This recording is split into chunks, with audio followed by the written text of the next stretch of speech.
Bonjour, mon nom est Benoît Melançon. Je travaille au Centre NAD. Je suis directeur de la formation pour le programme de composting numérique. Je suis également formateur sur AvidDS depuis maintenant de nombreuses années. J'ai initialement été formé comme technicien de plateau de cinéma. J'ai fait le passage vers la post-production il y a une dizaine d'années en étudiant moi-même au Centre NAD.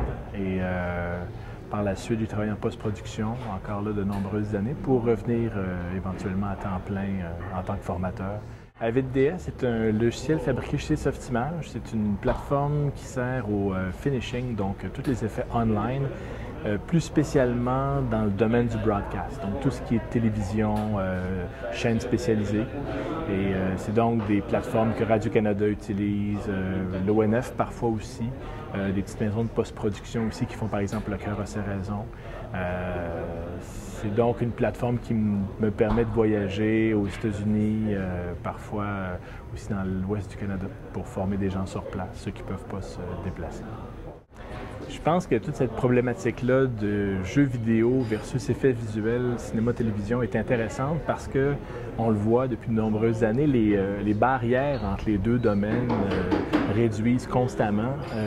Des grosses compagnies là, qui sont à la pointe de l'industrie comme ILM de George Lucas ont déjà commencé à fusionner des processus de production avec des compagnies de jeux qui appartiennent également à Lucas, donc LucasArts.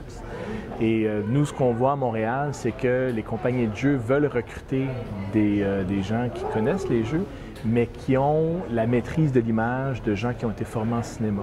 Et du côté de cinéma, ce qu'on cherche, c'est des gens qui arrivent avec une méthode de travail, avec des connaissances quant à l'éclairage, quant à la caméra, et en même temps qui ont ce souci du jeu de devoir donner des images rapidement aux clients, pouvoir travailler avec des shortcuts impressionnants et en s'insérant aussi dans une chaîne de production qui inclut d'autres personnes qu'eux-mêmes, ce qui est le cas des jeux, où est-ce qu'on ne peut pas faire abstraction des programmeurs quand on fait des images pour le jeu.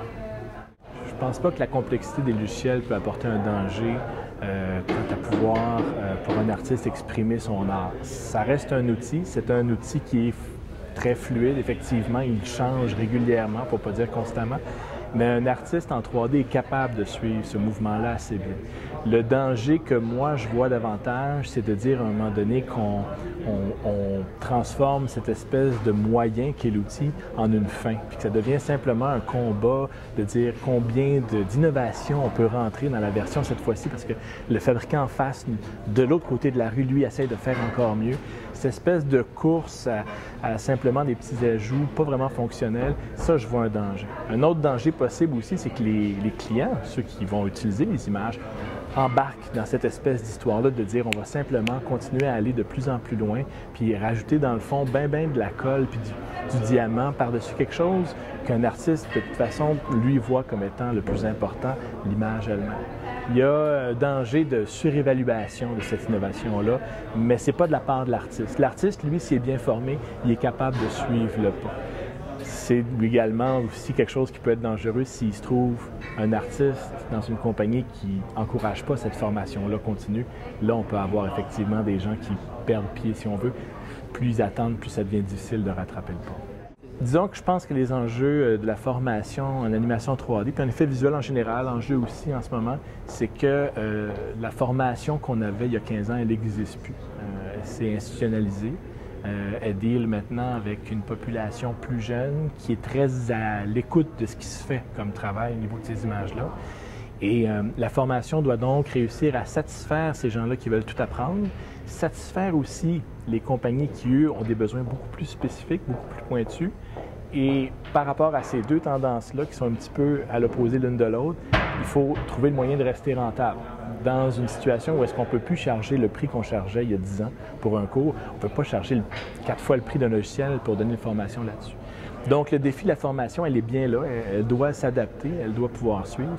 La nécessité de la formation, elle demeure très clairement. On peut penser que c'est facile maintenant pour quelqu'un de se former parce que sur l'Internet, il y a plein de ressources, mais c'est justement l'abondance de ces ressources-là, puis le fait que c'est difficile de les filtrer selon leur pertinence puis leur valeur, où est-ce que là, le prof devient un genre de filtre et lui, il va enseigner plus que juste une interface, juste des pitons.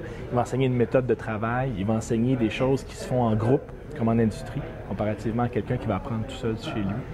Donc, la nécessité de la formation est là, le mandat est clair, la flexibilité de la formation va être vraiment mise à l'épreuve ces années-ci. Ce qu'on assiste maintenant au Québec en tant que formation 3D, c'est des grandes institutions qui doivent un petit peu récupérer un manque de rentabilité potentielle, tout du moins, simplement en grandissant les classes, en faisant que ça devienne rentable de donner de la formation. Donc, on dirait que la barre dangereusement peut baisser un petit peu. Et ce que je vois autour de moi, que ce soit des institutions privées ou publiques, il y a une volonté très forte des profs de garder la barre haute. Mais les moyens, parfois, ne sont pas aussi faciles qu'avant.